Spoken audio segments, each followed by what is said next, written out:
সবসময় স্নান করে গেছিল। হরে কৃষ্ণ। দুদিকে ধীরে ধীরে গাইব। তোমা এই লীলার শুরুতে আমরা গৌর চন্দ্রিকা আস্বাদন করব। কেন? বৃন্দাবনে কৃষ্ণ নবদ্বীপে গৌর সুন্দর হয়ে গেল, তা সেই গৌর সুন্দরকে আগে চিনব জানবো, তারপরে বৃন্দাবনে আমরা জয় রাধে রাধে বলে সবাই মিলে চলে যাব। এখন একটু ধৈর্য ধরো।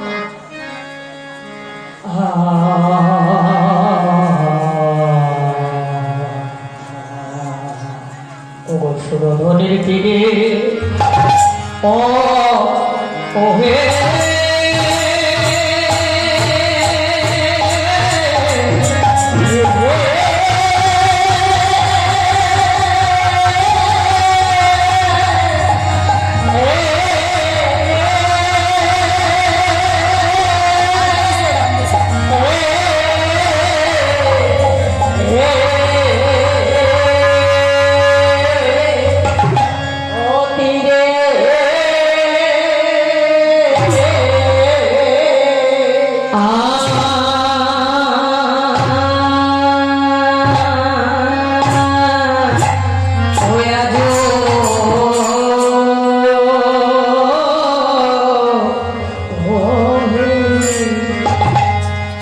আমার কিলা